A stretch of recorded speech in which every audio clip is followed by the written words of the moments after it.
Bill Landrum pitched all or parts of 8 season majors, 3 with the Pirates, where he pitched in 171 games, winning 13, saving 56. Welcome to the 2-minute timeout. How are things in Columbia, South Carolina, Bill Landrum? Things are going well, Joe. Thanks for having me. I hope everybody at Power Land is doing good. Neil Walker was a real popular Pirate. He was recently traded. And what was it like for you when you were traded? Of course, you were released and went with different teams. What's the feeling of a professional baseball player when one team doesn't want you, another team does want you? That's different than most people who normally in their jobs don't get moved around that much. Yeah, I tell you, for me, it was really hard just simply because I felt like when I got with the Pirates, I finally found where I belonged and had good years and thought everything was going to be where I was going to be there for years to come. And it was kind of hard to take when I got released. It kicked me pretty hard, but hey, you have to pick up the pieces and find a new home and get on with it because time doesn't stand still. Bill Landrum joins us in a 2-minute timeout. What was working for you during those seasons with the Pirates that hadn't worked before? You had 3 tremendous years with the Pirates. Before that, you certainly didn't have anything close to that. What was happening that you were pitching so well? Yeah, when I got with the Pirates, I had some staff, some coaches kind of say, Bill, you got a good arm.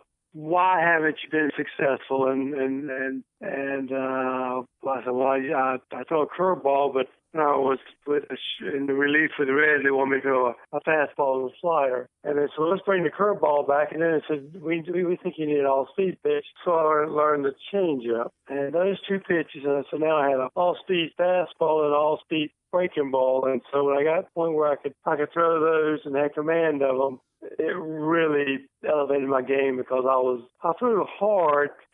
I wasn't overpowering, so I needed more than 2 pitches to be successful. And then when I got the curve going again, the changeup, it just really changed everything for me. What about your confidence? There's so many players in the majors have the ability, but there's a mental aspect and confidence. Were you pitching where you went out there and you said, there's no doubt about it, I'm going to get this batter, I'm going to pitch well? You just seem to be very confident. You see guys who go through that streak like that, and you felt that way for those years with the Pirates. Oh, yeah. That's a big part of his confidence. And also having a feeling that you think that management has confidence in you. And that meant the world to me because when I was with the Pirates, when I was with the Reds, Pete Rose used to tell me, Bill, you get a hitter 0-1, 0-1, 0-2, 1-2 more than anybody I've ever seen, but you just can't put them away. And I never understood that until I started learning the curveball, relearning the curveball, and the changeup. Now I had, all they were seeing was hard stuff away.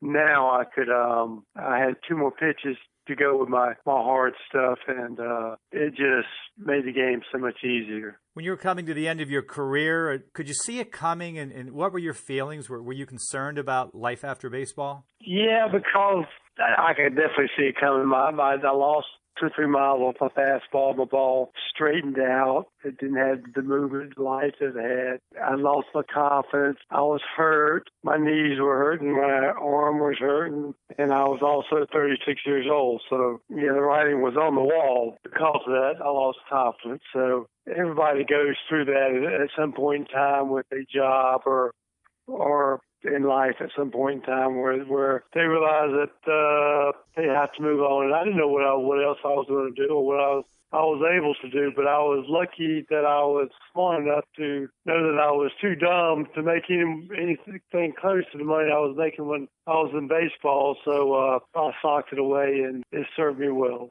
Life after baseball, what have you been doing? Well, I have some rental houses that I take care of, and some rental properties, and pretty much I kind of do as I want. To be honest with you, I'm very blessed and very fortunate. And I don't live an extravagant life, but I live definitely the life that I want to live. Your love of dogs, and we're going to talk about Brewski. What's so special about dogs, Bill? I don't know. I grew up with dogs, and they're always happy to see you. They're always very grateful and thankful, and I had some good dogs. And Brewski is no exception.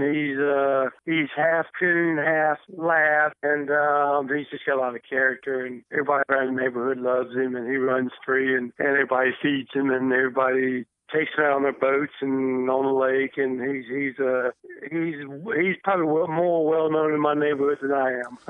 He's got life made. Of course, something you mentioned to me a couple of years ago about the spelling of a dog and how you compared that to what a dog is like. Yeah, dogs spelled backwards is God. They love you no matter what, and that's the premises behind God. It's no matter how bad you mess up, He still loves you. So a dog's a special animal in my life. I'm not a cat person, not a horse person, but I go everywhere with my dog. My dog's usually with me. He's here right now with me I'm down here cleaning one of my rental houses and doing some work in the yard, and he's here right here with me now. So I like dogs. Do you still get mail and people asking for autographs? God, I'm amazed at that, Joe.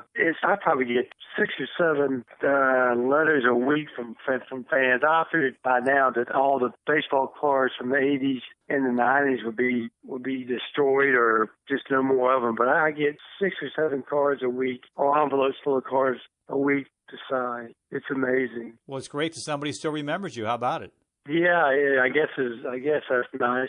It's always nice to be remembered. I guess most people are very polite and very, I guess, remember your good days and not bad days. Well, last thing, Bill, you were arguing with me last night about stink bugs in this part of the country. Now, I don't argue with you about the deadly kissing bug in South Carolina or the 38 species of snakes. You have bugs. We have these.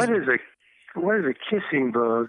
See, you live in South Carolina. You don't know what it is. It's a deadly bug called the kissing bug. You need to look that up. You need to Google that. You live in South Carolina.